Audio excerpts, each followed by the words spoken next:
Game begin. I'm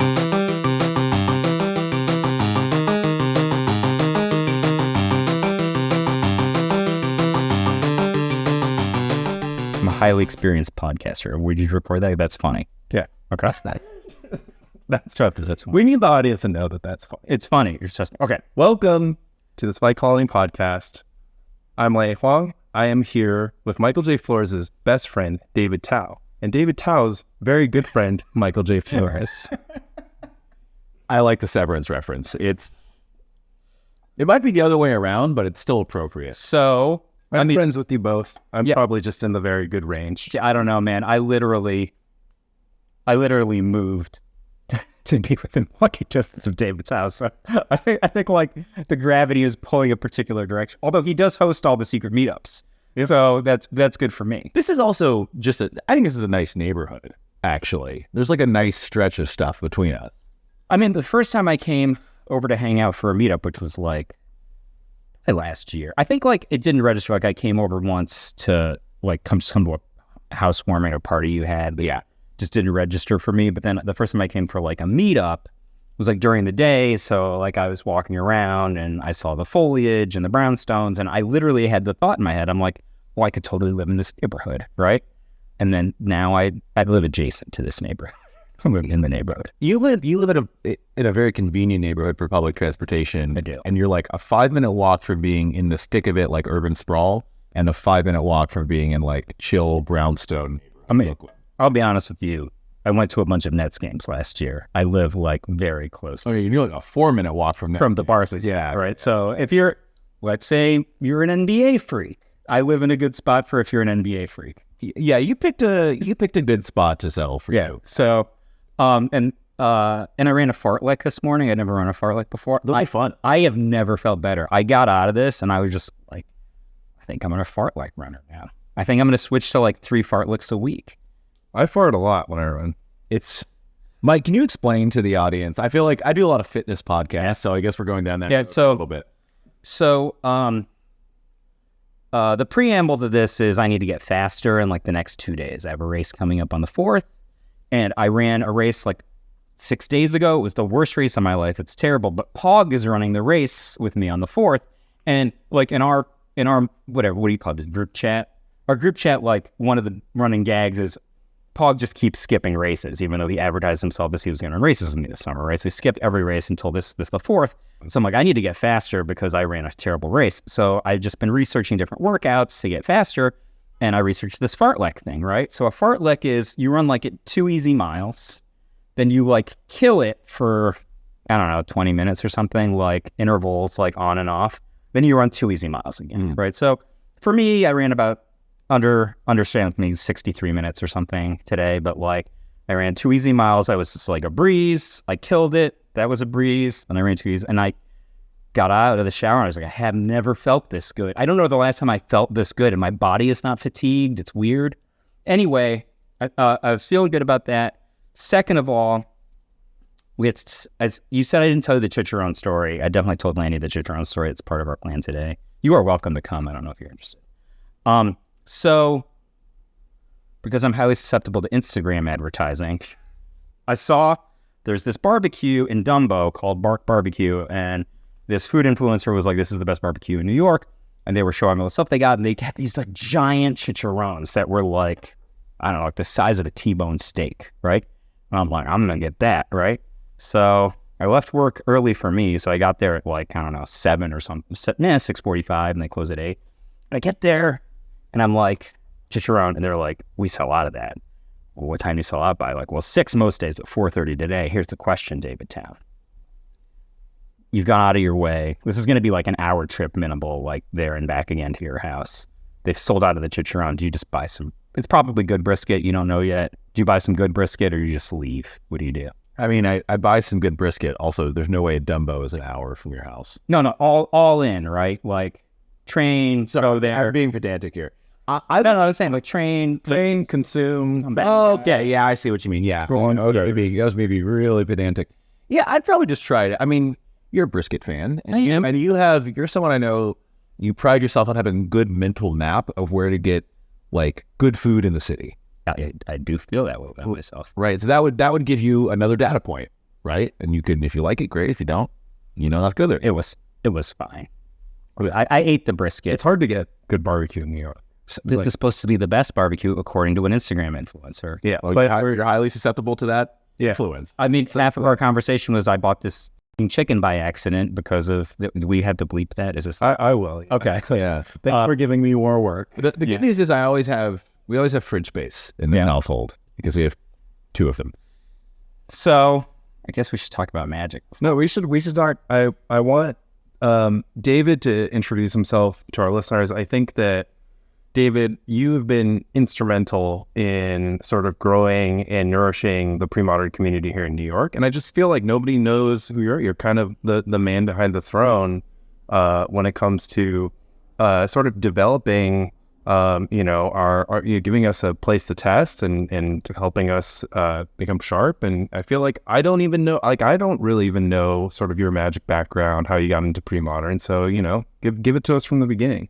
Thank you, Annie. I will say I was guesting on a business podcast, fitness business podcast a few weeks ago, and someone asked me, "Oh, how have I never heard of you before?" And my response was, "I'm just not that sweet." And they were like, "Well, why don't you have a lot of social media followers? Like you've purposely kept silent." And the answer is no. I'm just not that cool. And that's certainly one way to stay off the radar. Weird combination of lies. I mean, self-perception is I would never lie in the way that you just did. No, and you're really good at lying. I am really good at lying, and I would never lie in the way that you just did. I mean, I think probably the better example is you were too busy killing it, actually building these businesses to waste your charisma points on somebody's non-value generating activities. I would like at some point, not on this podcast, maybe off the air, for Mike Flores to do like a paladin assessment of me. That'd be fun. It'd be like having your horoscope read, but I'd get a lot more value out of it. So I'm always ask you straight up, what do you think your wisdom score is? Out of 100? No, out of 18. Out of 18. See, I clearly don't even know. I don't even know. I need to reset. I need to recalibrate. I'm going to answer Lanny's. That's a great question. I need to do more research. I'm going to answer Lanny's question. That's okay. I mean, you're probably strength 18, right? So that's... I'm stronger than the average person. I'm not as strong as I have. I am also stronger than the average person, but that doesn't make you strength 18. Yeah. Right? So, what's like a 1% of the population bench press? So I think actually a bench press is probably not a good representation because it skews male.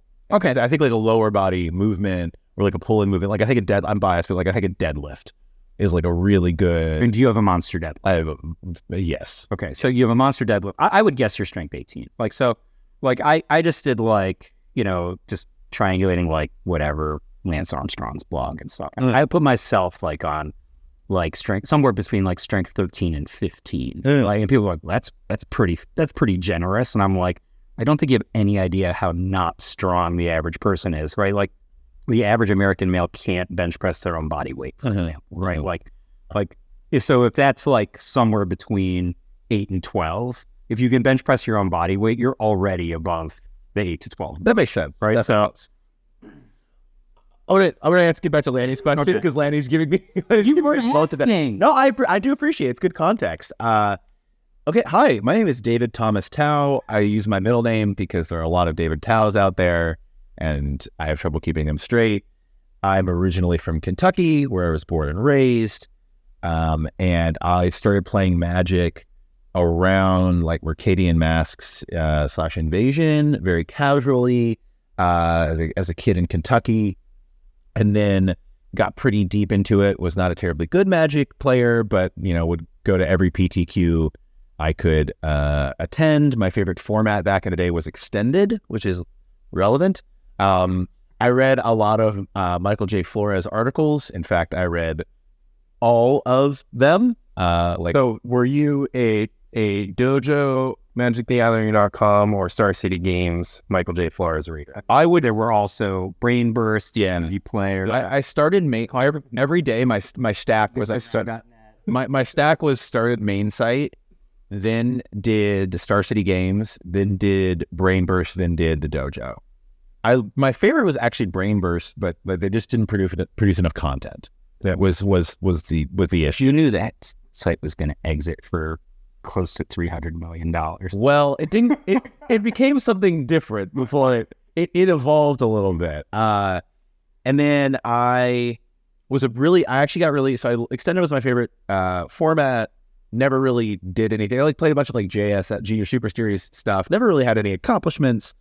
And then got really into back then Type 1 and Type 1.5. So like when they split those off and like actually developed. Type 1 is vintage. Yeah. I think 1.5 is legacy. So I remember when they actually named those. So I was playing those multiple times a week. There's a really good community in Kentucky. And then also in Tennessee where I went to boarding school. I stopped cold turkey playing Magic when I went to college. Fortunately, I didn't sell my collection. I just put it all in like a trunk at my mom's house. And they didn't play Magic for about 10 years, actually, 2007 to like 2017. 2017. Yeah, that's when I started playing Magic again, like early 2017, early mid 20. I met you shortly after I started playing Magic again. I think it was 17. That was probably we're literally have the exact same story. Like you're from Kentucky. Like down, no, yeah, but you're just taller than me. No, so the timing of the break. Yeah, you're more Syrian, but that's very true. Both of you have more hair than I do. That's also true. Yeah. But no, we both took about 10-year breaks in Magic, and we both met our childhood hero Michael J. Flores at a local same store, and then we both lost. Actually, we met at the same table. So I played David at the same table that I met you at, the same physical table. That's actually incredible. For important context here. For important context, when it comes to the role Michael J. Flores played in my life, being a kid from the South and not having really left the South that much when I was a kid, reading Mike's articles was very impactful for me as an aspiring elite Magic player. But they were perhaps more impactful when it came to my perception of New York City. And I remember reading these articles. And like the strategy was cool, the deck lists were fine, whatever.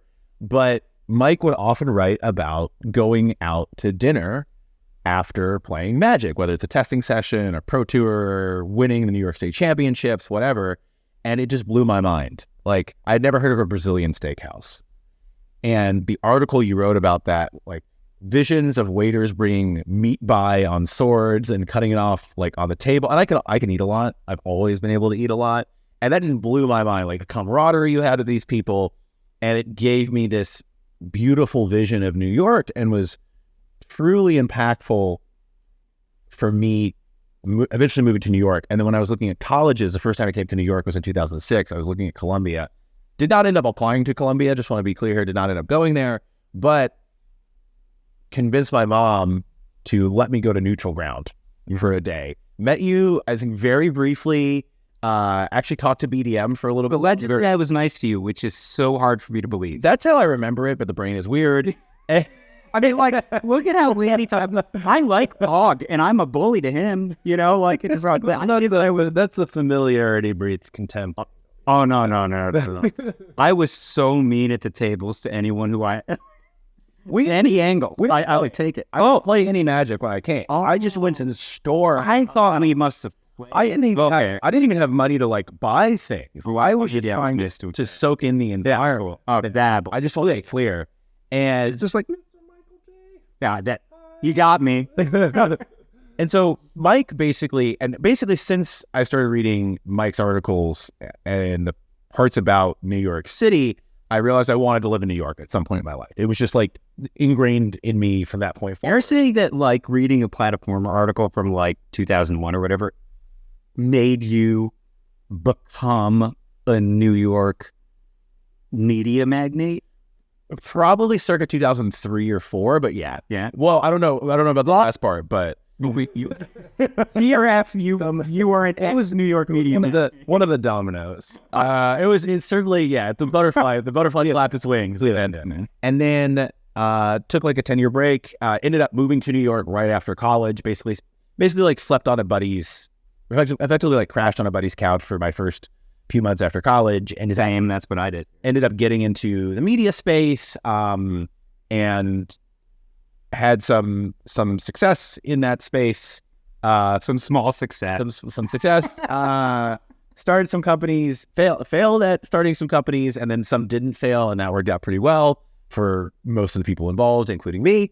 And for those who don't know, I co-founded, and like it was originally my idea, the world's largest like strength training, weightlifting, strength media company, which exited earlier in 2023. I'm actually still there. I'm still with Barbend, but it was a pretty wonderful storybook media exit that I'm very grateful for, and I've also been involved in some other media acquisitions as that over the past few years. David is in the Forbes 30 under 30. I was there on the day that he was no longer qualified to be in the Forbes 30 under 30. You were there my 30th birthday. That's correct. Just to be clear, yeah, that's how that works. So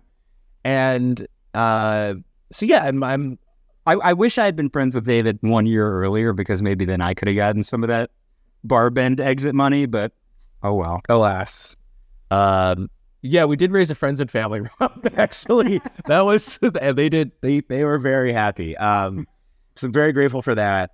And then in addition, I've been a professional voice actor. I also work in the spirit space, so I'm on some national tasting panels. I do a lot of whiskey reviews, spirits reviews, writing, investing and consulting. I have been a competitive weightlifter, not a very good one. I currently train and compete in kettlebell sport. And I have way too many hobbies, but getting back into Magic in early 2017 was a fun one. Got back in playing Standard, and then immediately kind of fell into Legacy and Vintage again. Met Mike on that journey. Playing Standard. Yeah. That's actually an amazing, I think, set of circumstances, because you just quit playing Standard like after you didn't win that FN. I think when we played, I think that was like the match I lost to you when we met. Yeah. Like officially met was probably like my 5th to last match of Standard ever.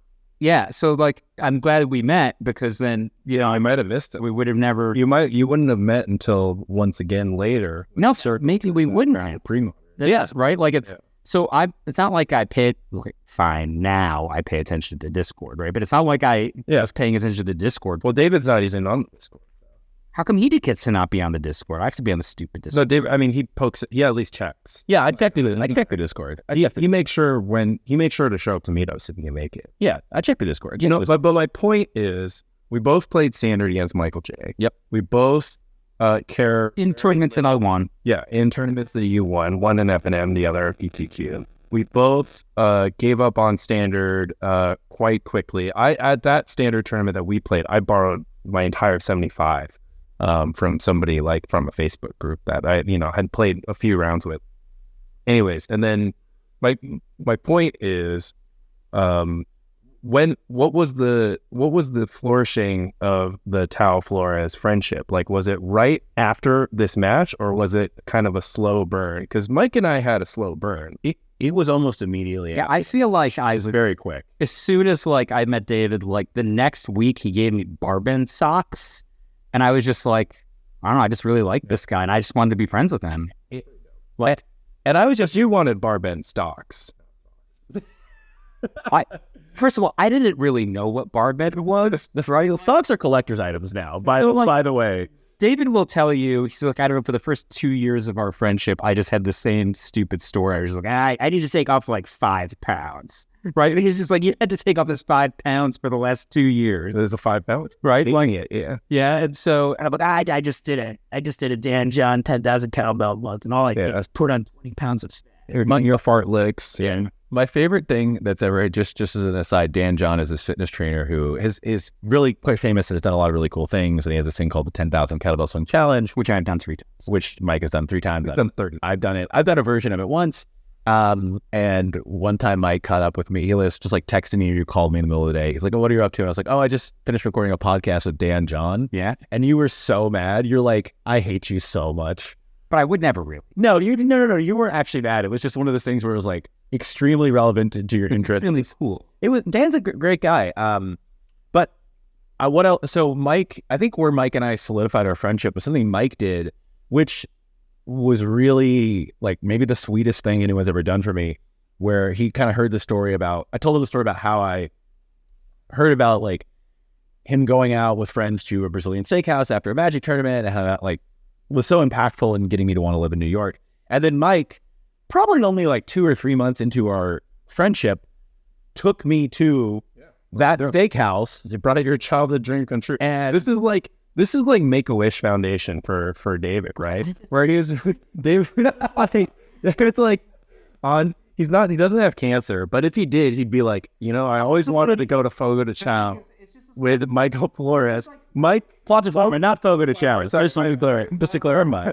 and Mike is just like, well, he like shows up, he's like, hey, more balloons, with the balloons, couple magic decks, and he's just like, how about we get some mistake? This is the opposite of John Cena doing Make-A-Wish. He's very nice, and Mike would show up and be like, let's battle. Let's do all right.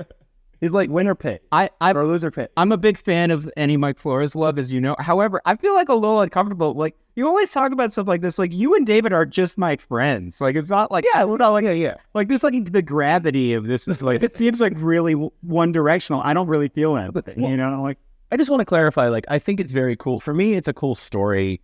It really was a neat, like, full circle. Like, going to that steakhouse with you was a really neat full circle for part of my life.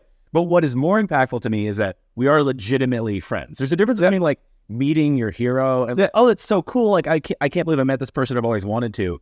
But what's better for me is like you're part of my brain trust, and I hope I'm part of yours. And I call you when I have like important life decisions and when I'm thinking through tough situations. Like you're there to support me. Yeah, I call you when I invent a new SEO strategy that you informed me someone else has invented like 3 years ago. That does happen. Mike texts me whenever he has weird chicharron stories or extra chicken in his freezer. And that's the best part. Like, right? Like, they say never meet your heroes, but we're one of one. Don't meet your heroes, because they'll show up at your doorstep saying, hey, do you have freezer space? I have this extra chicken I need to store. We are going to consume that. Here's the thing. The chicken is fine. I just can't cook chicken. I don't want to cook chicken. Lanny's going to barbecue the chicken. I mean, I'm extremely excited about that, by the way. Right? Yeah. So, like, I just literally don't know how to take a frozen bag of chicken and cook it. That's not a thing I know. I would consult the influencers, Mike. Yeah. I own one pan. Let's an air fryer. I do want to move the conversation forward a little, because Lanny's question about, like, this is a Magic the Gathering podcast, ostensibly. But this as a Magic the Gathering. Yeah, that's true. Well, this is a Premodern podcast. So I got to, like, cut quickly through, played a lot of, got really into Legacy and Vintage. I'm one of those folks who goes to Eternal Weekend every year. It's a big highlight of my year, playing Vintage and Legacy. Very good friends with Roland Chang, who's another kind of childhood hero who I met and became very close friends with in New York. And he got me further into that Eternal community. And as far as Premodern, it was something that I first saw played in between rounds at Vintage tournaments. This is Magic as Garfield intended. Magic as Garfield intended. And I was like, people are playing. I remember seeing a Tradewind rider on the table, and I was like, I forgot that card existed, right? And you were in love. But then I don't know if I was in love, because early in Premodern, this is like 2018, 2019, Premodern was very clunky. Yeah. Decks were not streamlined. Strategies were not streamlined. I remember the first Premodern game I watched, like nothing happened for turns because people just got stumped on mana, because the mana bases were really, really bad. Like they were really, really, really bad. But I thought it was cool. I thought it was neat that like you could play goblins and you could play Patriarch's Bidding and you could basically port all of these old decks from like Odyssey and Onslaught Block. Yeah, classic stuff. But I never I played a few games with someone else's deck, but I never got into it because I was like, oh, this is kind of clunky little kid Magic, which is incorrect. But the format was in a very different place then, I want to clarify. And how I got into it officially was during the pandemic, when people go to webcam Magic.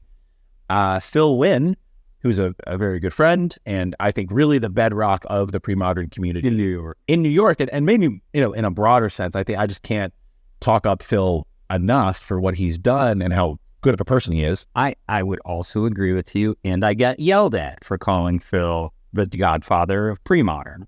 Who yelled at you? Well, let's okay. I'm not going to put a label on it, but like Phil has done a lot for the Premodern community. Is a really good. He's our godfather for sure. He's our godfather. I think there's a 3-way tie between Phil and Jess, and two-way tie. Yeah. And like Matt. Yeah. Well, okay, let's not to get out of the New York specific bubble. Phil really talked a lot about pre-modern And Kaplan. and Dave Kaplan. Yeah, for sure. And I remember, and my buddy Jeremy Siegel, who's also someone I think that most of us know. You know Jeremy, right, Mike? I don't think I do. You know, I kind of introduced you to Jeremy. He's been over here a couple times. He was getting into it. He's now getting back into it. He took a little break, but early in the pandemic, I was like, well, let me see what pre-modern decks I can put together, and maybe I'll play in some of these webcam events. And I got super into it for basically all of 2020. I played in like all the monthlies. I like top 16 a few of them, and realized that this is a format that I really enjoyed. I mean, the bummer was we were playing in person. I missed that aspect, so I kind of got a little burnt out of playing on webcam. But around this time, I started. I remember like kind of pestering Mike. They're like, "Hey, I'm playing this format pre-modern. Have you heard of it? I think you might really like it." The format was really evolving in a cool way. Like people were actually trying to optimize and streamline strategies. I think people were worried that it was going to become a solved format early on. It hasn't happened yet. It proved that it didn't happen then. It still hasn't happened. And this community started growing. I mean, you see the entries into the monthly webcam tournaments went from like 20 to like 120 to 200. Like, yeah, within 3 months early in the pandemic. And I also love that I could take all my old cards that I used to play with, like in the old extended, like literally the exact copies, and sleeve them up and like, you should take like the 500 extended cards you own and then just choose the 20 that are playable in pre-modern and then add X band cards. And it was really cool. Like my mismatched Birds of Paradise that I had when I was a kid. I was like, oh, I could play those. But then when did you start doing Tao House secret meetups? That started in the not so secret meetups started. So then I stopped playing for like 2021. I basically didn't play at all. And then I think it was early 2022, I started playing Magic again. And I think it was early 2022, I started hosting stuff. And that's, so oh wait, what I'm trying to timeline wise, 2020, I called David, like it's March of 2020, and they closed my gym. I'm like, David's the most fitness person I know. And I'm like, they closed my gym, and we're like 45 minutes before it's supposed to get delivered, they canceled my kettlebell order. So I was just gonna kettlebell at home because they closed my gym, right? So I'm looking, and fitness equipment's at a hyper premium because everything's closing. So he looks and he goes, why don't you go to a hardware store and get a sledgehammer? And I'm like, sledgehammer things, while I live in an apartment building in New York City. He's like, no. Get a sledgehammer and do mace workouts. And I'm like, what's that? And it turned out at the time, no one knew what a mace was, so actually you just buy maces, right? And so I owned a mace like a week later, and then a month later I owned 3 maces, and now I swing mace. So what, tie that in for me, please. That's just the thing. I'm just saying the timeline, because he was talking about like, this is what I did in 2020, pandemic. So while he was playing webcam, I was swinging mace. I want to know because Mike, when you were prepping for Lobstercon, you prepped basically with Pog and E-Tide, really just Pog. So how come the connection wasn't made with you and David? Like, how come you guys weren't? No. I did. We were. Yeah. In early 2022, I remember Mike had finally gotten into pre-modern and fell in love fast. It was very quick and spicy courtship. And he told me about this event, Lobstercon, which I had kind of heard of through the old school community. I don't play old school, but I know a lot of folks in it, and just through the vintage community. And Mike had said, oh, there's this thing, Lobstercon thing. It'd be really fun. You should come. And it turned out I wasn't able to go because I had another event planned for like exactly that day. But I remember telling Mike, like, well, I'm starting to play Magic again after a year break. Pre-modern seems like it's in a good place. It seems like you really enjoy it. Let's start testing. So I think that was kind of the impetus for me starting to host tournament here. I could tell you directly, I thought I was going to play Astral Slide. Right. Yeah. And so there were at least 2 sessions that mattered. One of them was David actually had a replenish deck at one of the sessions, and I don't think he won and it wasn't even where it was. But you were experimenting with cards like Advance, right? Yeah. Okay. So around stuff. So like I just saw somebody play. I'm like, oh, this. he didn't win, so it wasn't like super impressive. But I'm like, oh, there's You still didn't know the rules. yeah. So like, but there was something there, Yeah. right? So then the other thing was Jeff Ferris annihilated, right? So like, I went through a come to Jesus. We got Armageddon. I got Armageddon, I got Cataclysm. I'm like, and I'm just making a list of all the different cards I can't beat, right? Yeah. And if I hadn't gone, there's no way I would have finished third at Lobstercon if not for Tao House sessions, right? I had been exposed to Replenish, and then like the night before, I'm like texting David every 5 seconds because I don't understand how the combos work. Yeah. Right. And he had shown me Abeyance, and I got destroyed by Jeff Ferris, who was going to win Misty, which is going on right now. So if I hadn't gotten destroyed by Jeff Ferris, I'm sure I would have played Astral Slide. Yeah. One thing I also want to say, 2 other things about your Astral Slide journey. One, I played you with this weird like zombie infestation. Oh my God. Not even a brew. It's I got a list. I forget. You wouldn't play the 10th game. I forgot who I forgot who it was online, but we were like, I got some lists online. It had like zombie infestation and braids, but it also had dreadnought and this like buried alive sutured ghoul plan. It's just also a 12. Yeah, it was just it was all these combos that intersected. Actually, I should sleeve that deck up again. It was a lot of fun. And we played against it, and it was like Astral Slide couldn't touch the He deck. 9-0'd me and then wouldn't play the 10th game. I'm like, play the 10th game. He's just like, I wouldn't have played the 4th. no, it could beat me a different way, like every single game. Yeah. Right? He's just like some games he's just like Swamp Ritual, Zombie Infestation, Buried Alive, right? I lost to that. Like some seasons you're just like, just ritualed out braids, and I just never had 2 land, and he attacked me with a 2/2 until I was dead, right? Like it was horrible. And then sometimes you just had a Chronox. But the Replenish deck, I want to point out, I played it. I think we normally do 4 routers, so I host tournaments at my home. I'm fortunate enough to have a space where I really enjoy hosting folks, and we generally do 4 routers. And I think I went 2-2 with this Replenish deck that I had seen online and adapted slightly. And I remember laying out, you're like, oh, that was kind of interesting. And we were hanging out after, and I laid out the deck, right? So I like laid out the whole deck, and you just looked at it and you started like moving cards off of the playmat. I was like, what are you doing? You're like, I'm taking out all the cards that are bad.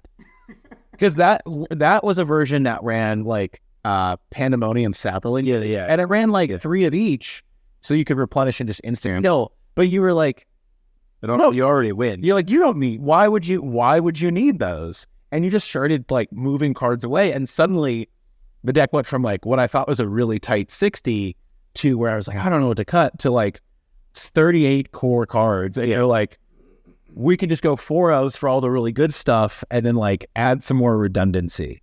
And I think that was the beginning of you recognizing that Replenish was a very viable strategy. And then I think the list got really tightened, I guess, the day before Lobstercon. I mean, I was just, I'm calling like every 5, but the night before, I was like calling you like every 5 minutes, and you're just like, and I was just like, oh, here's my list. And you're like, why are you playing Coastal Tower?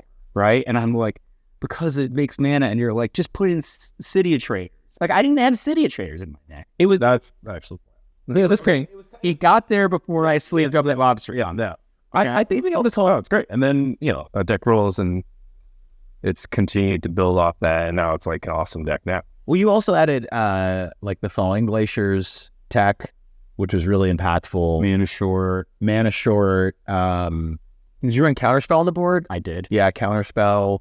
Those cards all got me mad. Oh, and you also took out the defense grids. You were like defense grids. Yeah, that was. I had a defense grid strategy, and just in your mind, you logicked out that was incorrect for the deck, without a lot of reps. Like we just didn't have. Well, the thing is, like anybody who defense grid is good against is already going to have all these resistance cards against cards that can destroy defense grid. So, like, if your game plan is now defense grid, just don't have a game plan. Yeah. Right? Like, you're just playing fair with them. Yeah, it's not you're basically going down a card to play fair. Yeah. Well, yeah. At the end of the day, Mike takes third at Lobstercon 2022. We kind of experience. So there's a post Lobstercon meetup that's actually super important. It's like super important, and this tech came out of this meetup, and he doesn't get the right credit for it. So what ends up happening, so I won this meetup that resulted in me writing this article called Slow Playing the Beatdown, right? But I lost to Dave Kaplan playing Flint's deck, And so I was playing red deck, and I sided in all lava darts, and Dave Kaplan sided in tempting.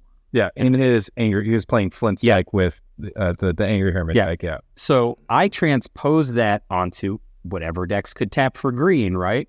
And I gave it to Ole. Ole and his group played it for Ole stopped playing it, right?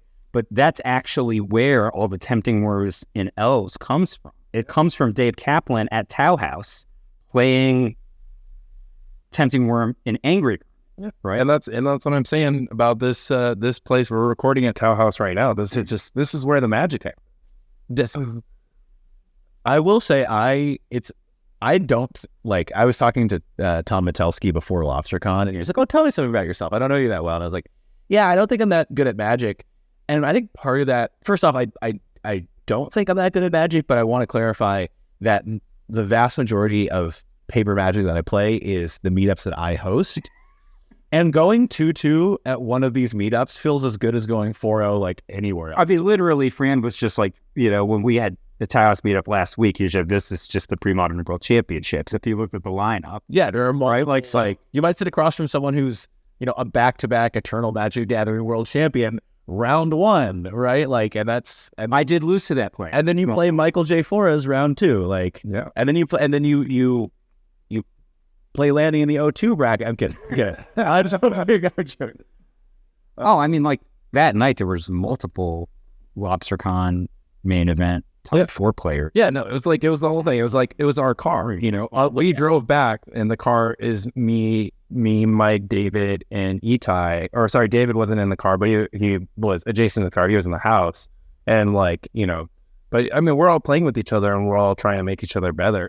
I think what's emerging from all these stories is that I think everyone at this table, and we'll talk about your run at Lobstercon, everyone at this table can sort of pinpoint they can credit some aspect of their success in competitive pre-modern to something that happened in our testing sessions, working with other people. Like, me personally, I played games with everyone. I tested the gauntlet with everyone, and every single time I played, I would learn something, even if it was something minute. We're talking, Mike mentioned recently about Portent, Portent 7 cards, upkeep draw 9 cards. Like, I learned that playing Mono Blue Dreadnought against David here playing Stasis at this very counter that we're sitting here. The night that you got the inspiration. The night exactly. The night that I got inspiration for Iron Man vs. Hulk, and then we, I played more games like all this stuff. But that is now technology in the Dreadnought deck, right? Yeah. So, and I thought that Portent was just worse than Sleight of Hand, but I didn't realize that the Portent bug was a feature. Well, right? Like that's, that was an interesting match because I was also, this is not my tech, but I was playing for the first time Urza's Bauble in Stasis, which allows you to go do the same thing. And that was a really a slog of a match. Yeah, we both started realizing independently over the course of the match, we effectively have 9 cards. Yeah, we learned so much for that, and then and then I coached Shitai on that and told him that was the line if he was playing against any control decks. And so, anyways, because I'm behind on this. Are Aaron and Fran playing the super evolved Landstill deck today? I don't know what Aaron's playing. So Aaron at the Midwest Premodern Champs right now. So Fran has decided to sleeve up Landstill unless he has a last minute change of heart. But including landside. Yeah, he smashed together tech from Landy Ho, friend of the podcast, Brian Selden, and the Tom Flores build. He's kind of taken the best out of everything. So he's got Meddling Mage sideboard. He's got 1 copy of Arcane Lab sideboard. He's got 2 Dust Bowls in the main. So I mean, is he maybe the 3rd is kicking around? Yeah, Lance build is 2 in the main, 2 in the sideboard Arcane Lab, which is it's invincible in a lot of the matchups. I mean, you give up whatever the cute stuff that me and Tom. Yeah, Fran has 3 Dust Bowls main and 1 side. So he plays he's past land. Yeah, just ever so slight. But anyways, I mean, the overarching point here is that, all of us are really contributing to each other's success. And I think that any success individually is a success for the entire squad, which spans, we're talking about over 20 people in the New York area who are constantly playing. We host up to 12 here at David's. Yeah. But Well, I also want to give a shout out to some folks who don't live in New York, but who are, their presence is sometimes felt here. Flit Espel, just, if you're in New York and you're playing Premodern at my house, it might be that Flit Espel staying there for the week. Yeah. And like you could feasibly face him round 1, Mike Flores round 2, Roland Chang round 3, and Lanny at the 3-0 table round 4. So like pretty received. So we officially adopted Flint, Fran, and Tom, right? It's also Flint in particular is both a Tao House meetup veteran and just a regular meetup. Yeah. How can he not count in the New York community? Yeah, he's in the extended New York community. We're basically colonizing Premodern. Yeah. So yeah. It's spikes. The spikes have colonized. right. Wow, I didn't even think about that. Yeah. Nice one, Eddie. So what? And I don't know who let Aaron into our Discord, but Aaron's But Aaron's great. I'm totally good with Aaron being. no, I get it. Fine. I mean, Tao's actually not in the Discord. Wait, which Discord? The Illuminati Discord. I'm not in the Illuminati. I'm on the text. I'm not in the. I know there was. He's got a test sex. So I did It's a weird crossover. I use the text friendship for telling the kids when I'm going to get a yogurt or go to the movies. Right. And then we use the Discord to talk about magic. And then so I let. You're obviously welcome to the Discord. I don't know why. I would invite David. David has professed to me that he hates Discord. I also hate Discord. You made me use it. Well, yeah, I made you use it because it's like fundamental to me getting anything done. I would much prefer to just use the text thread that David is in. But the text thread sucks because it pings your phone and that's annoying. You could just. I have it silent. I have it silenced as well. But it was really sucked to have it silenced because then Itai was like, yo, I'm team drafting 20 minutes for replace. I didn't see that till an hour later for the team draft. Oh, yeah. Like yesterday, 5 minutes before I'm going to do something else. Like, oh, let's just meet at whatever. And you're like, oh, it's really easy for me to get to that store. Well, it's also easy for me to get to that store. Yeah. Well, I saw it like an hour later. But anyways, let's go ahead and move on. We're talking about shared success. So, 30 seconds on Lobstercon day 1, but what we really want to hear about, what the viewers, the listeners really want, is Lobstercon day 2, playing one of the coolest decks ever. Do you want to run and get your deck so that we can talk through all, or you can just no, we don't. I thought it was bring up a phone. We don't need. I know exactly what was in the deck. Let's avoid too much deck tech. I think. Yeah. I like that. Listeners to Premodern podcasts have heard the up and down from Mike Harris and Robin Lund, and etc. on Hermit Feb. I don't know how it works. Mike is the sole person. Mike is the sole person who doesn't know how it works. And I played against Robin last year. Yeah, exactly. I just had to believe him that that's how Unearthed Palancron works. We'll leave Mike in the dark. Actually, Grey Whale, because I didn't have the optimized list. Yeah. No, Robin did that too. Yeah. So that was me. So basically, we'll keep Mike in the dark as our Hermit's had function, so you can. I beat Robin last year, but he didn't have the Hermit half of the Feb. I mean, the deck got faster. So, tell us about what happened day 1, and then where you landed on day 2.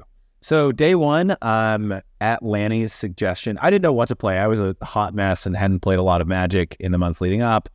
Kind of audible to playing Parfait at Lanny's suggestion. Day 1, actually copied Mark Aaron Voigt's list with a couple changes from the Czech Championships. Yes, I like Nationals. Czech Nationals. And I wanted you to play my part. You did, and I definitely should have. You felt more comfortable with the blue cards, which happened. I did. I felt more comfortable.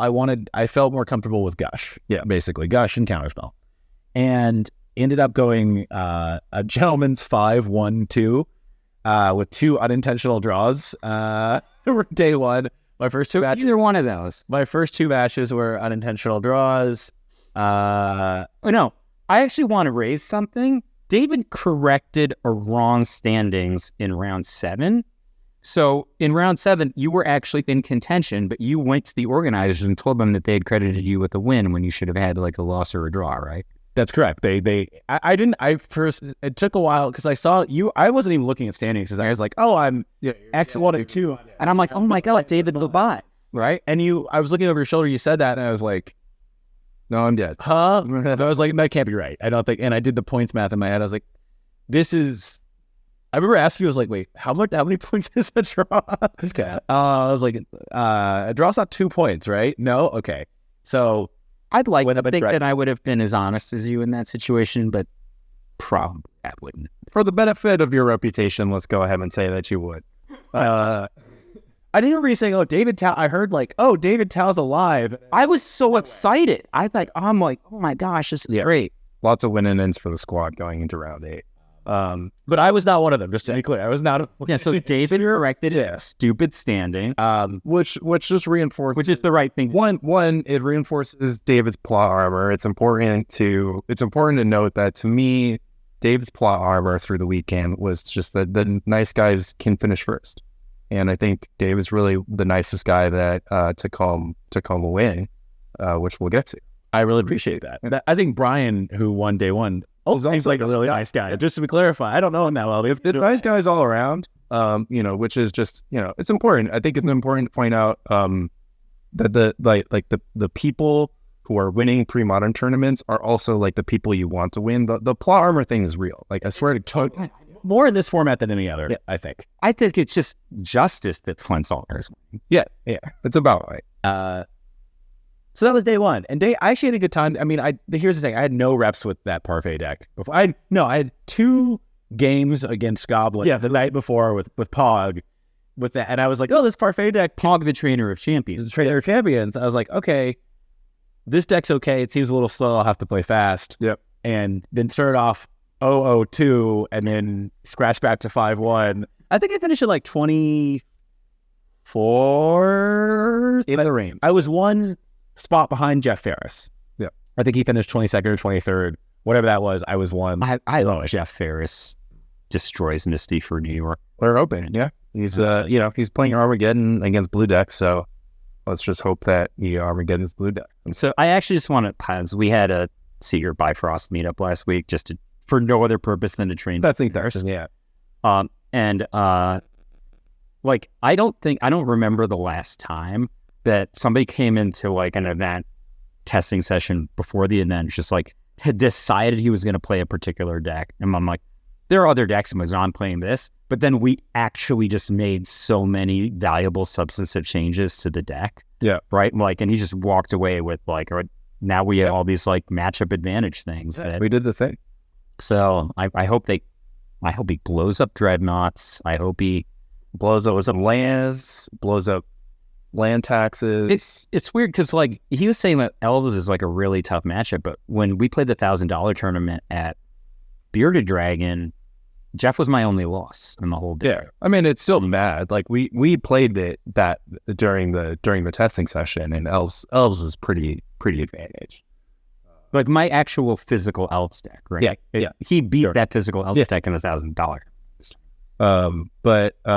So back to Lobstercon. So day one, David's like, I'm gonna try this like deck. It's pretty difficult to play, but I think whatever, we'll give it a crack. Day two, having not learned anything at all from his experience at day one, this is like, let's just go ahead and play probably the most difficult deck in the format, in the form of Hermit Feb. Tested like 6 hours with Pog. Well, okay. This point is, I had seen, I had listened to a podcast, and I feel really bad. I'm forgetting which one it is, but it's probably a good thing. So Probably Mike Harris. I'm not. It was one with Mike Harris, but he did multiple. Right. Literally, like the week before, I was the Lobstercon. I was like, I don't know what's going on in the format right now. I haven't played much. I'm gonna listen to some podcasts while I'm like doing work or like walking or whatever to try and get up on the format. And I listened to one, and I really apologize, I forget which one it was, with Mike Harris talking about Hermit Feb, but specifically Hermit Feb. And I was like, that seems really cool. And I thought to myself, and in the podcast, Mike, like, there's a whole section about like, hey, if you play Hermit Feb, expect to lose until you can win. Like, expect to just lose. And don't get frustrated. You have to like power through because it's a very complex deck. And I was like, you know what? That sounds fun. Maybe that's something I can play in like meetups for like a year and eventually get the hang of and maybe have fun with. So I ordered some of the cards that I thought I didn't have. And did you use promo code Flores? Because I forgot to use promo code Flores. And I was like, cool, let me just order some of these cards. And I basically ended up ordering the entire deck, like, except for survivals, because I was like, I don't want to dig through and like find like more birds of paradise. More birds of paradise. And I just ordered like more City of Wrath, more like Gemstone Mine. Reflecting pools are in there somewhere. Yeah. And so, and I ordered like some extra cards, but I ordered Greatwell instead of Palinchron. Yeah, save a few bucks. Yeah, I was like, sure I have a Palinchron somewhere. Turns out I don't. But that all came in like a one order that arrived the morning I left for Lobstercon. And I was just like, oh, I'll take some extra sleeves and I'll just take this order with me so that like when I inevitably scrub out, like I can just play something. Yeah, you can goldfish. Just goldfish some Hermit Feb and learn it. And so while the top 8 was going on day 1, and we were all like, I couldn't watch any more Magic. I was like, I need to either play Magic or like not do, or like walk around and do something different. And that's how I contributed to your testing, by extending the length of the top 8 so you could get your reps. Exactly. Yeah. Because we were there for both Lanny and Itai. I was like, I was like, oh, maybe I'll walk around and like get something to eat. I was like, no, I would actually feel really bad because Lanny and Itai are in top 8. I want to be there to support, but like I can't just stand there and watch Magic. I need my brain. Did you eventually get food? Yeah, we got food at the like still open at 1 a.m. The only place in Boston still open at 1 a.m. Yeah, pizza. And I ordered like 2 pounds of chicken. And then so I just like walked around for a bit, and then I was like, oh, you know what? Let me just sleeve up Hermit Feb and start goldfishing it. And then Fran, after I did that, was like, what are you doing? And all of a sudden, Pog actually helped me sleeve it up. And I was like, oh, I'm sleeving up Hermit Feb. And they were both like, this deck looks insane. Maybe we can like play some test matches. And I was like, okay, I don't know how it works. And I was like, in the process, like on my phone, listening to the podcast with Mike Harris to figure out how the combos worked. We sleeved it up. How many different combos? Well, see, yeah, there's 2 combos, but the paths to them are like, there are actually a lot more combos. Like the one I didn't even know of until halfway through the tournament is like, just make a really big, like, there are more combos than you think. Yeah. I mean, there's two deterministic combos, and then there's plenty of things that you can do to win game. Can you just like make your Vora shapeshifter to a Psychotog in your graveyard? Yeah. That's exactly. Make it to an Acroma. And That's something you can do. You can also, there are a lot of different lines. I mean, when you have survival of the fittest in play, you're just gonna win. So how you get there, you can do it, the simple way, but sometimes like different, you can have different cards in hand, different cards in your library, stuff that's exiled. How much mana actually, this is a serious question. How much mana do you need to untap with survival of the fittest in play to win instances? So it very much depends on a lot of factors. It depends on what's in your hand, depends on if you're fighting against removal. There's a lot. It depends on what's already in your graveyard, the ordering of what's in your graveyard. I think this is not the podcast to go into all the finer points of Feb. Mike, go listen to Mike Harris's podcast, just like David Tao did, and then you'll learn everything that you need. The deck is complicated. You have survival in play. Well, I bought the deck, but I shout out to Mike Harris and Gavin Lund and a lot of other folks who have done really, really, and I can't. The Hermit Feb Cabal. The Hermit Feb Cabal is, which I guess I'm now a proud part of, is really great. The point is, we were playing while the top 8 is going on, and Fran has Parfait, which he did not play in the main event, but he's like playing Parfait against me. And I was like, here's the other thing. I played Hermit Feb in round 7. I played against her, round 8. The last round of the Lobstercon main event, day 1, I played against Hermit Feb. And I won, but I won because I drew like a freaking madman. Yeah. The dealer had you. The dealer had me. Game 1, I literally needed, over the course of 2 turns, exactly 3 counterspell, 3 Swords to Plowshares.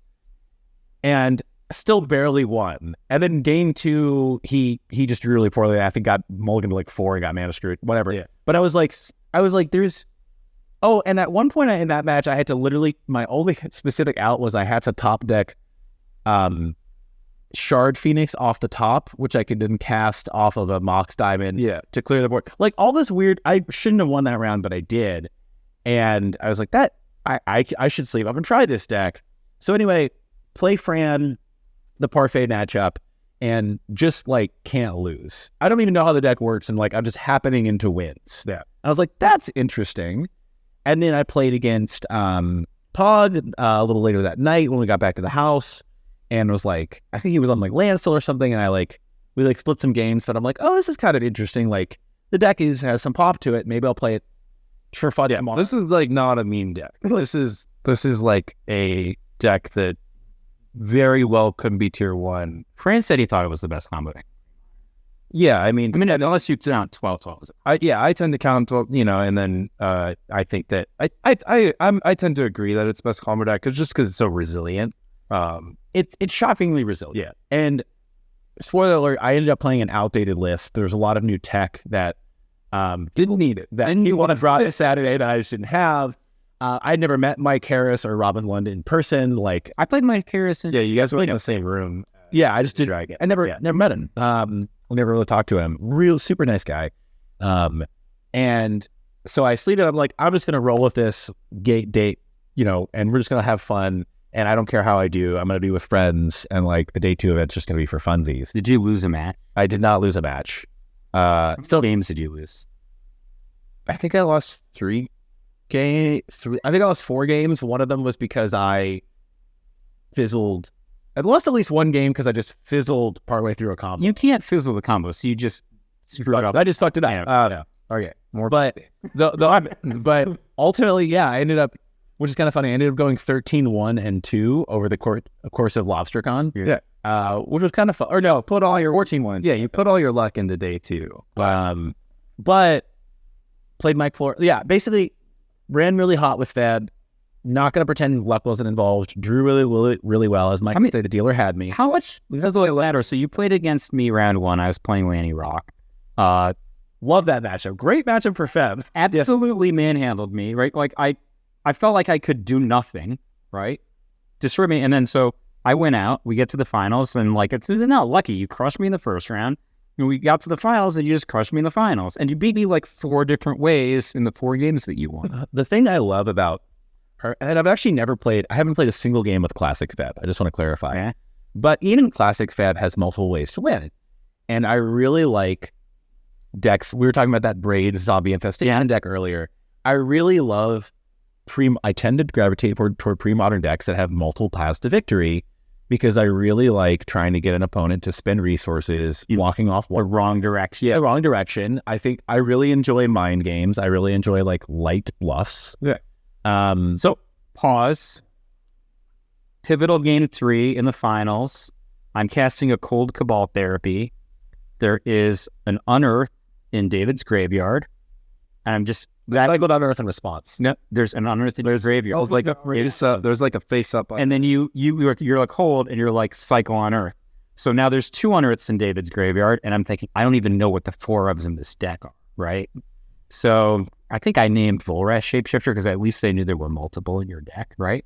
A whole 2 copies, yeah. Yeah, but there's just not multiples of like any of the cards except for Survival of the Fittest and Unearths, right? And Cabal Therapy. Yeah, so I'm not going to name those cards, right? Like, if there was a Survival of the Fittest in your hand, it'd be in play, right? So then I'm like, I'd name Volrash Shapeshifter Miss, and David has the other Unearth, and I'm like, dead. Well, if he gets it on tap here, he's just going to Unearth and kill me, which is what happened. Yeah. Trying to find a photo of that turn, but I can't find it. But yeah, I mean, it was a great run. It was super cool to watch you play the deck.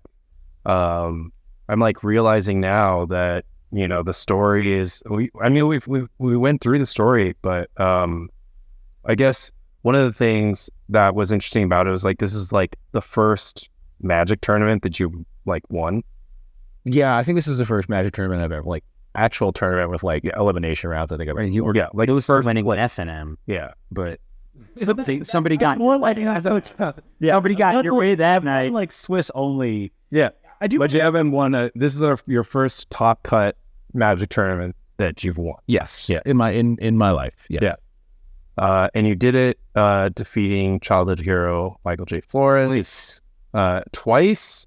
And like I said, Plana, I just feel like you deserve it. You've given us so much, you've given the community so much, and it was almost guaranteed that you deserve to get yours back. So congrats, and you made a lot of friends along the way. You're now a member of the Hermit Feb Cabal. I assume that we're going to see you playing the deck more in the future. Well, thank you for saying all that. I love the deck. I do want to give a special shout out to Mike Harris and Robin Lund, who like I'd met during this, and I was between rounds like asking them about the deck and realizing like how out of date my list was, and they were super nice about it. Yeah, Mike Harris's like playlist was like Oh yeah, David's playing my deck from the I think it's the March or February monthly.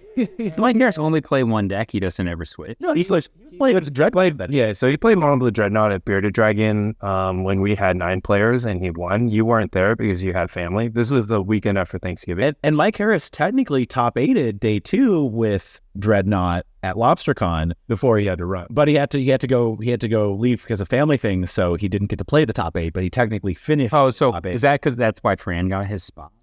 Fran got his spot from 3 different things breaking his way, basically. But effectively, it was a lot of people that had to leave, didn't want to play the top 8, changed their mind, lost their games. We're being nice guys, one of the guys was technically in, but he lost his match to somebody who was leaving, so his opponent was going to scoop him in, and he just decided that it wasn't, right for him to lose and in.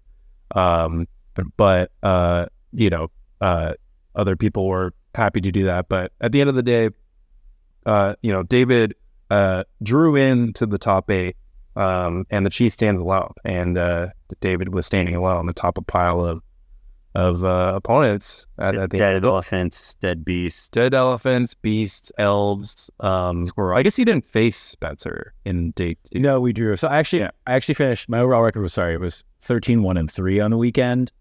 Because you ID'd, right? Because I ID'd. So I actually didn't. Yeah. I guess I went undefeated day 2, but we did draw because we were both the only 5-0s, I think. Right. You ID'd with Spencer round 1 of Lobstercon, and then you ID'd round. No. Unintentionally. Unintentionally drew with him round. Yeah. You ID round 1. Unintentional. ID you intentional. I said UID. I keep saying UID. Oh, I think you're saying you this is a who's up to situation. You said I'm the arrogant one. You is why you like me. This is very much a who's up first. UnID'd day 1, ID'd last round of day 2, won the tournament. Is there, so shout out Mike Harris, shout out Robin Lund. Any other lingering shout outs from that day? Or too many to name. Flint Espel's a great friend and was very supportive. Day 2, Flint's just always having a great time, whether he's winning or losing. He's doing a lot more winning than losing in this format, but great time. Shout out to everyone. I mean, Lanny, Mike, Itai, Pog, Fran, Tom Metelsky, who wasn't there for day 2, but was great, was texting me and messaging me. Number 1 hype man on the squad. Shout out to Rich Shea, who was a really good hype man day 2, that while he was playing old school, which was really cool. And I want to give a special shout out to Robin Lund, who partway through day 2, after we had touched base and he knew I was on Hermit Feb and I was asking him some questions, there was a particular round, I think it was after round 4 or 5, he comes to me, he's like, look, man, I've had a lot of Jack and Cokes today. And I'm really glad you're playing Hermit Feb and it seems like it's going well. And I don't think I have anything else to tell. He's like, you're the guy now. Yeah, you're him. He's like, if you have a question about Hermit Feb, I would trust you more than me at this. Robin's been very gracious about passing the torch on to yourself. It is sacred. It is a sacred torch when it lands here in New York, where we are of course the Order of the Sacred Torch. But also McLean Denny is a big Hermit Feb player out in California, who plays it regularly and wins regularly. He's not very active in the cabal, but he's constantly playing the deck. And, it's kind of just the mantle being passed on to the next generation of players who are, sort of quietly carrying that sacred torch. And yeah, I mean, it's exciting. It's just such a cool deck that's always flying under the radar, but it's very unclear, if its matchup spread is really even that bad. Why would we bet it fast? You're saying it has a good matchup spread. It's not good against red. Against red. It's really bad against Mahler red, and then sometimes Cop. Yeah, I beat Mike Harris up and made up with that. This progress. A few. I mean, it's generally challenging against Sly. The Cabal's done some really good. It's challenged against Sly. The Cabal's done some really good work in trying shoring up that matchup. Yeah. I mean, Hermit Feb especially is bad because the mana base is very painful because you can't run basics. Right. So City, Painlands, these things hurt. Price of Progress is always going to do 6. Price of Progress is at least going to do 6. The deck does like developing its mana, but with a powerful mana base, and you'll get wastelanded. Law of the Dart's very good against the deck. There are some things that the Cabal has done, like Absolute Law, Chill. These are all things that are good tech. So the Absolute Law, it doesn't save you from Price of Progress, but can protect your comp. It protects your creatures. Yeah. And the other thing I will say is, sometimes against burn, like just a quick Acroma is like really, really good, right? The other challenging matchups, I've dodged Dreadnought the entire day too. Dreadnought in all of its forms is a challenging matchup for Feb and Hermit Feb. Probably was keeping it down then, yeah. Probably was keeping it down. The other matchup that's really bad that I actually ended up 2-0ing because of some luck and I think some bluffs is Pyrostatic Oath. Pyrostatic Oath is actually probably Feb's worst matchup. Fair enough, because they have literally no one but Flint plays that deck, right? I played. No, I on that. Really? Yeah, everyone plays it too. Like bad. I forget his name. I played someone on Hermit Feb. I believe it was round 3. Really nice guy. Completely blanking on his name. It could have been Bryn. There were like 4 Hermit Feb pilots, including Bryn. No, Pyrostatic Oath. Sorry. Oh, Pyrostatic Oath. Sorry. And let me just tell you, that deck, like I won, but that might be the only time Feb has ever beaten Pyrostatic Oath. Everything in their deck is great against mono burn plus board wipes plus clock plus mana based destruction. Yeah. They have Wasteland. Wasteland's really good against Feb because that literally Wasteland at the right time can disrupt a combo. Yeah, exactly. It puts the land on top of your line. Yeah. And that's one of the challenging things about Feb is you have this whole other metric you have to keep in track of, which is what's the top card of your library, not what is the top creature card of your library, which is also relevant for Shallow Grave. What's just the top card? Yeah, it's not Dave Shifter. It's about the top card of your library. Graveyard. Sorry, not the top creature card of your graveyard. Thank you, Lanny. So Pyrostatic Oath, game 1, I just want to point out how ridiculous this is. I win game 1 at 1 life through an oath. I had to Cabal Therapy away my own creatures to keep Bloodfire Colossus off the board, and through Pyrostatic Pillar. So I win at 1 life. There was a chance, I didn't quite have to do this, but I actually for a second thought that I would have to win with the City of Brass trigger on the stack. Classic. Nice. Did not, had 1 life to spare. So that was interesting. And then game 2, I think it was turn 1 with an Elder Spirit Guide, turn 1 Absolute Law. And he still almost won. He still almost won, just he threw stuff at my face. Yeah, it's like fine. He still won at 3 life, but literally had to have a turn 1 Absolute Law so that my creatures would just always stay on the board. I didn't realize people liked. It's a cool deck. I think it's a really cool deck. Yeah, but I thought I would. I thought Flint liked that. It's not that good, but it's good. It's fun. It's really cool. It has some clear weaknesses, but it's viable pre-modern deck. I think it's a very viable pre-modern deck. Yeah, it's in the mix. I don't think it's difficult to say just because Parfait is probably the best Oath deck, and can it beat 12-12? Any green-red deck can be 12-12 with my board. Yeah. Effectively. That's kind of one of the cool things. Shout out to Artie right now, who's playing in the Midwest Champs, who I picked in our last week's podcast. I'm bone pivoted. Flint misses Flint. Did you pick Flint? Yeah. Oh, okay, I forgot. I have Flint, Aaron. We'll let you sub Flint for one person and Caleb. So you have. I've got Sam and Will, and then I've got Artie and Fran. Yeah, but you can sub Flint out for. It's all right. I don't need it. I have Jeff. Yeah, Jeff's all you need. So, anyways, Artie's playing AoE green red. Yeah. Do you? Yeah. Okay. Right. You took her from. Artie's playing Fran from me. I've last picked Fran. Sure. Well, and take Jack. Artie's playing green red, Terravore land destruction deck. But I've played against his deck with my Parfait deck, and Fran's also played his deck against his deck with his Parfait deck, and he just has whole breach crumble, just a bunch of stuff to throw at artifacts and enchantments. So I think you can do the same thing with Pyrostatic Oath and be pretty good. I guess you're probably not great in matchups where Oath isn't good. And I guess you would hope that Pyrostatic would be good in those matchups, which it shouldn't be, because like I think Pyrostatic Pillar is probably like pretty good against Parfait, etc. I don't know. We should check it out. We should put some fill in there. I've been willing to fling a Dreadnought recently. Yeah, he'll try anything. Exactly. Mike will try anything once.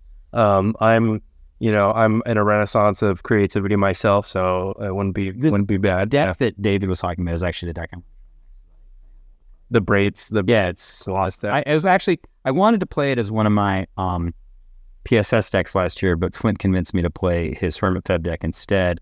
And then obviously that became right. Guys plus stated. But yeah, so Mike Arnold messaged me because you mentioned last week about this braids deck that I was doubtful existed. And Mike, I did not. I want to clarify. I did not invent it. I forget who did. It might be Mike Arnold because he says, "Oh, never mind." Yeah, Mike messaged me. He was like, "Flores was talking about my pile of Jund braids deck that I used to take down a big 12-person event." And I was like, "It wasn't not a pile of Jund. It was a." Yeah, it's probably David Tao's deck. Well, shout out to the original designer of Blue Black braids, whoever that person. Braids, Dreadnought, Stifle Not Alive. I think you were calling it a while back. You just called it 4 combos. 4 combos. Yeah, let's count the combos. It has braid, like a quick braids. Let's count that as one combo. Zombie Infestation, Squee. Just reanimate the Chroma. But it has Shallow Grave, or whatever. Also, you could just literally reanimate a Chroma. But there's also Sutured Ghoul. Yep, there's also Sutured Ghoul, so what's called tall deck. And it's also a dress. So it's 5 combos. 5 combos. Although 2 of them are like very suspect because you're just calling Zombie Infestation a combo. With Squee. Yeah, it's just with Squee.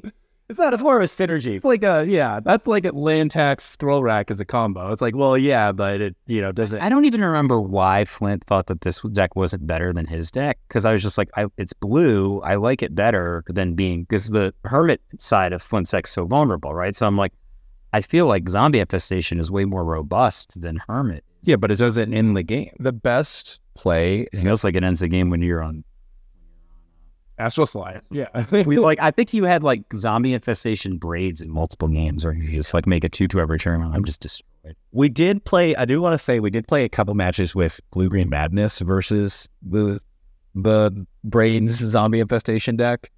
And one of the weirdest interactions was I reanimated your Wonder so that you could lose flying. So that your creature lose flying. And I had a 2/2 that could attack in the air. That's what won the game.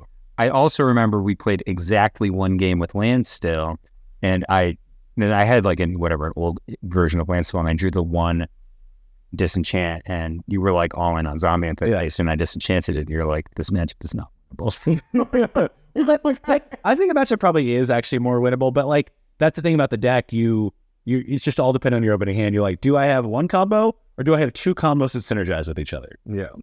Yeah, I also drew the one disenchant, right? Well, I think there's a little more disenchant effects in Landstill than there used to be. Well, so Landstill has got like 3x main deck Phyrexian Furnace now, which is probably a problem for a slow graveyard deck, right? So this deck is highly contingent on getting small amounts of value every turn from Squee. That's terrible against Phyrexian Furnace. The deck's point is the deck's a heck of a lot of fun. Yeah, let's pull it back out. So what's next for you, David Tao, in the sphere of Magic and pre-modern? Like, what are you excited for the future? What are you looking forward to?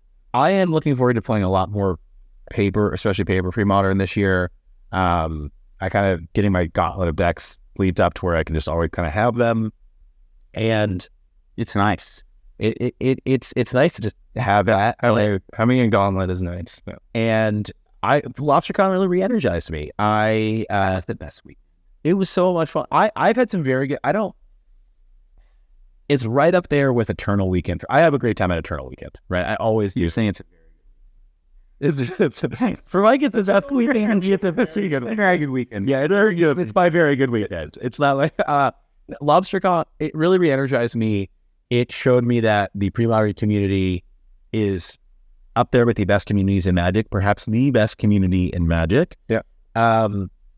And it got me so excited about pre-modern in New York. I think New York is becoming the hub for Premodern. Not only do we have kind of our normal monthly meetups, there are multiple game stores in the city that are hosting or interested in hosting Premodern, one of which is us, 3-minute walk from my apartment. So explain this to me, right? Me and Laney were playing Premodern there for months, and now we did it 2 times. We did 2 times. Now it's decided, and then we had to go to another shop. So yeah. So now they're deciding they want to be the new Bifrost. No, I mean, well, first of all, Bifrost is the new Bifrost because, anyways, Bifrost was just Jets. We have no shortage of hosts, but listen, if you're listening to this podcast and you somehow don't know us personally, don't be afraid to reach out. We are very, very hyped to be expanding the reach of the Premodern community in New York to every borough. And this is a great time to announce that we are going to have the Sacred Torch Showdown, the Order of the Sacred Torch being our squad name. We're going to have a 1 to 1.5K 44-player cap tournament at Bifrost in Manhattan. Which will certainly sell out. We're hoping that it caps. We already got last year when we hosted at Game Storia, the New York Sleight of Mind tournament, we already had over 30 for that, I think. So this year it's not for $2,000. 1.5K. It's going to be it's going to be fun. It's going to be interesting. It's going to be competitive. We thought hard, and I guess we're kind of sharks out here, and we want to play for stakes. We're getting stakes. We also will get. You got to be careful because there's always 2 meetings from Flores. There will be audible. Because I've been thinking about this. I'm hungry. I've been thinking about this for the last hour. Audible to cats. Audible to Chicago beef. Bobby's. No, I'm not audibling to Chicago beef across the street. I was going to say, what if we audible to Brazilian Steakhouse? I would run that audible. Where? We have to go. We have to go to the city. Oh, that sounds horrible. But anyways, this is gonna be a great event. It's gonna be a blast. No, actually, I have a lot of other stuff I have to do today. There's it's interesting because what do you guys think? So we're discussing about running this tournament. We're like, okay, it's a 1.5K, so we're gonna get a judge for sure, right? So we're gonna have judging. Weird. We're gonna have a real judge. Once you have a Premodern 1.5K, I think no more takebacks. What do you guys think? At A-Shot's store, we played for 1,000. Where we gave tape. I was like playing parfait. You could have takebacks. We're gonna win. I topped forward with L's, so I assume that I must have gotten a take back a turn. I was gonna give fair enough. I was gonna give takebacks. Well, I played that little last 1K with Growatog. I played against 2 Survival Madness opponents in a row, and I will say that I was not going to remind them about their squeak. Like if they I don't remind people about the squeak. If they were like, oh, I forgot my squeak, I would have been just like, cool. Mine array. Yeah. And no, I can have it. I was like, you can have it. Like, I don't care. But I wasn't going to give them. Anyways, you guys are too nice. No, that's how we roll. I think. Here it goes. It depends. Yeah. If it's Itai, I would take him. He's better than me. I need every education. It's 0% chance I give it to Itai. If it's a different little kid, I wanted to go to Tao. Yeah, fair enough. I did. Yeah, you gave me a take back in the finals. Yeah, it's true. It is technically true that Michael J gave David Tao a take back. David Tao almost psychotogged the coffin purge that he needed to win the game. And he graciously gave it to David. He might not have given it to any opponent because Mike, like if it was Itai, he's like, no, wait. Yeah, Michael's like, sorry you punted game 1. You're like, I do want to give like in game 2, you're on the play. I do want to give Michael J. Flores a special shout out because Mike knows me really well, and he was like, he gave me the take back, and then he immediately said, "Don't feel guilty about it. I know you feel guilty about it." Yeah, you're probably still awake in bed thinking about. I do that, man. The structures of shame that hold up my life. Yeah, are that my psyche's built no, this is not a big deal.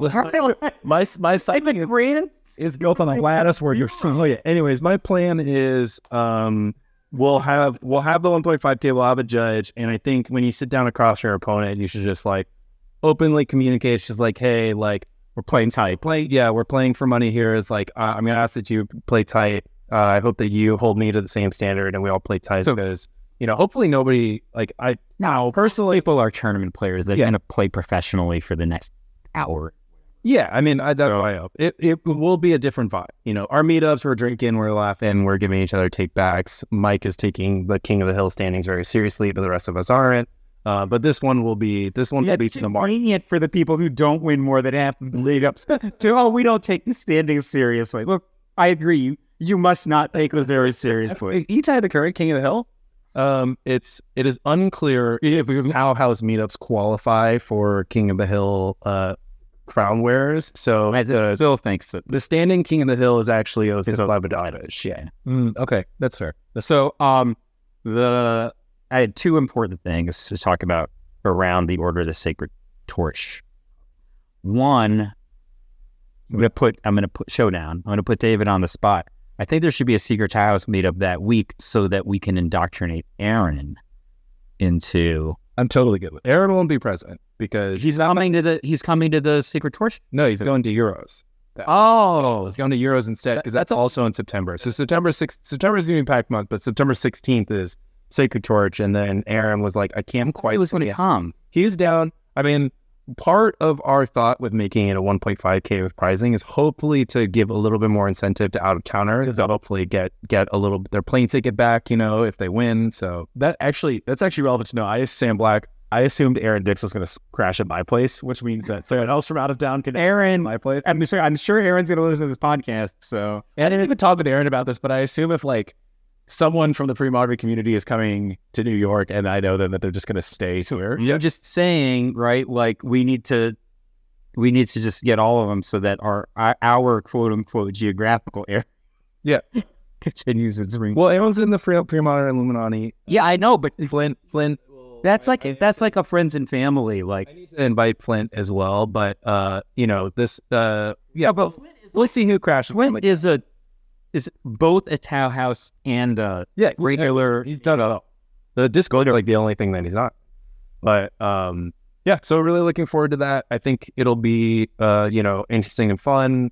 I know that it's not everybody's style to pay a bunch of money and play for money, but we're pretty used to that here in New York, and a little bit of pressure creates diamonds. So that's what we're hoping for. And if that turnout is good, we want to run something like this every quarter. So if you can't make it on September 16th, which I hope you should, just so that we can blow it out, we're going to aim to make it a seasonal thing and, keep things going. A lot of stores want to... Theoretically, is it better for you if the hub were Bifrost or if the hub were Strategist? Yeah. Well, personally, it's better for me if it was Bifrost, actually, because I can go there straight from work. But what's more important to me is being able to jam on Fridays and Saturdays. And Fridays are super busy at Brooklyn Strategist already. You can always jam here, though. Well, we can. Again, we'll keep up with the super secret meetups, but the super public meetups, Bifrost and Strategist look to be hosting us on a semi-regular basis for Undeceived. They live so close. Yeah. I mean, you'll walk to the Strategist. Yeah. But I'm happy to go to Bifrost too, But I'm just saying I literally live right. I mean, Game Storia should get back in the mix. I think the goal here is that we play pre-modern everywhere across the city. People walk by the table. Yeah, they say Queens, Brooklyn. Yeah, the tri-borough area, the part of Manhattan. And then we got, we'll have guys walking by looking at trade wind riders on the table, just being like, what's going on? Jeff Barris, who is co-godfather, actually doesn't even live in New York. Yeah, he lives in New Jersey. Yeah, he comes in from New Jersey to play all of this. So, I mean, that's just my hope. We just get a bigger footprint across stores, get more people interested. I mean, we talk, we were so hyped that Abe Corrigan was just like, let me play your decks. And we were like, yeah, totally have fun. So, maybe we'll get some more heat. If that were happening, Abe, I mean, that's Abe's. Yeah, yes. Yeah. We'll hook Abe on local meetup. Maybe we can hook Abe for the one. I was saying, all of the Zoomer grinders, I'm like, hey, you should play pre-modern. They're like, can I make any money playing it? I'm like, no. But if they really make money, you could make the opposite of money. You can give money to charity with pre-modern. It's great. Which is even better. And I was just like, dude, you don't play for prestige. You don't obviously maybe I'll just point to E-Time. Just like, look at your fellow Zoomer. He got second place. Like, don't you want to like stop on some boomers? Like, start some, like it's about the story. It's about Don't you want to like beat Hall of Famers? Yeah, don't you want to beat Mike Flores in the finals of a side event? It's just like that's worth more than money can buy. But anyways, we'll have money. I mean, like, I really want to. I mean, I don't know if a $500-ish top prize is enough to get Sam Black out here, but he doesn't travel for Premodern. He didn't travel for Lobstercon because there were no way for him to make back the expenses. So hoping that we can attract some of the Sharky people, like, who just need a little bit of an incentive to, to at least zero out their balance sheet if they make a big trip to New York. We're happy to host. No guarantees, but a few years ago when Vintage was more active in the city, to encourage that, I would just randomly spike prize pools. Yeah, just throw some, tip the scale. I was thinking that too. I'm just kind of like, I've got, like, I don't really love my one Italian signed Mox Diamond. It doesn't really match. So if that randomly shows up in the prize pool, yeah, what happened? Yeah, I gave away like a volcanic island just to. It was just these guys are crazy. Yeah. But like, here's the thing. I'm lying, by the way. I'm not getting rid of that. But I actually did that. But I actually did that. I have a white bordered land tax, and like we have the foil werebear going around that I like have no use for. So anyways, I've got some. I'm using Lobstercon quality prizes now. Well, so one of the jokes is that white border. I have four Red and 6 and 4 Ragavan, and I kind of like don't need them anymore. So I think as a joke, pricing them out for Premodern, we had to say like big joke. Yeah, this is like your carry. We should get four. We should get 4 One Ring and put it into the prize pools. Yeah, but the One Ring's going to be worth $5 by the time. It's been. Yeah. Do you know anything about One? Yeah. I do keep up generally with.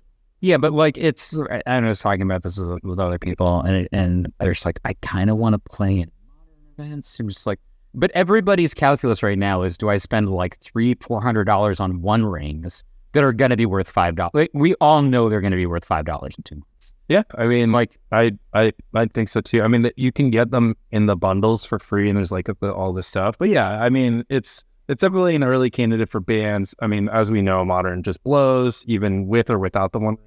But it's so ridiculous. Like, there's one drop prowess decks that it's for One Ring. Well, I mean, it's showing up in Vintage too. But yeah, it's a dumb card. Yeah, can you David, clarify it for me? Does the card Mishra's Workshop cast the One Ring? Yeah, yes, it does. Okay, I can see. Why would that be controversial? I can see why it might be good in Vintage. It sure does. You could do there's a pretty good play that's been happening in Vintage. It's a play Mishra's Workshop, play a mock, cast a turn 1, the One Ring. You have pro whatever, so your opponent can't just like kill you. Yeah, because they change until your next turn, right? Yeah. So Tendrils is anything that played. The more common combo is for them to vault key, time vault. Okay, like we'll take your manifold key. Oh, but they can't. They literally can't do anything to you. They can just take every turn. They can just take every turn, but they still can't kill you. Yeah. So, like a big problem with workshop decks is sometimes that if you don't have a lock piece turn 1, like you throw out a value piece turn 1, you just kill out, right? Like you saw your Mystic Forge, but if you can't find like a sphere effect or something, you could just die. Not that Vintage is actually that much of a turn 1 format, but it happens enough that it's worth talking. It's a concern. Yeah, I mean they'll just Tinker Citadel turn 1. Yeah. The concern is that like they'll be able to just set up Tinker Citadel. Yeah, they'll be able to just kill you turn 1 sometimes. But the One Ring does get around that, and then you fill your hand. And turn 2, like you're almost definitely gonna find a lock piece with all that mana and draw all those extra cards. What do you draw? Like 3 extra cards then? Yeah, you draw 1 on the turn you cast. So you draw 2 the next turn. Yeah, turn you draw 3. Yeah, so you have 3 extra cards, a ton of mana, and you survive. And you guess what you can do? You can probably cast another One Ring because they're running 4. Or as Pog said, I'm glad I got those Shieldrids. Now I'm going to need 4. Yeah, Raven Sword. That's it. That's kind of a combo. Yeah, those 2 forecasting cost cards, they're like peanut butter and chocolate. So I think that I guess your opponent could still Doomsday and win with Thotha's Oracle. that happens. That's true. Yeah, because that's not, you have protection, but they just win the game. So, but still, like that. Yeah, that card is having an interesting impact in Vintage, and actually, I think Shops decks needed a little boost in Vintage, so actually maybe a good thing. But some other non-Shops decks are also playing it. Yeah. Okay. The One Ring blows. Play Premodern instead. We'll play One Ring legal in pre-modern. It sounds 8 years old. It is thousands of years. The IP actually existed before the 90s. It's pre-4th edition. It's pre. Oh, okay, that makes sense. That makes sense. Okay. Yeah. Got it. Yeah. You can play it in old school, but This was the Spike Calling Pod. Mike, do you have any shout outs? Anything happen? Like shout out obviously to everyone battling the Midwest. 2 days from now, I'm going to run a race. I'm going to kill it. And then we're going to have a barbecue. And then we're going to have a barbecue. It's going to be awesome. Shout out to Lynn. what time is the barbecue at your? I don't know why this needs to be on the pod. It's fine, 2 p.m. Till all day, so you can drop in when it's convenient for you. I'll have the grill going all day. I just had the idea that instead of steaks, I can do steak sandwiches. What do you guys think about that? Whatever you want. Yeah. I'll cheat that day. I'm going to eat bagels at the race anyway. Okay, great. Thanks again. I guess rate us 5 stars. I don't really care about that, but if you do it, David says it's important. it's probably. I mean, it's important. It's important, but we're not here for a world takeover. We're here to Spike Call. We work here. Well, you're not supposed to tell us. I mean, yeah, I agree. We're here to build community. Love Mike. What up? All right. Love Spike Quality. Thanks for listening.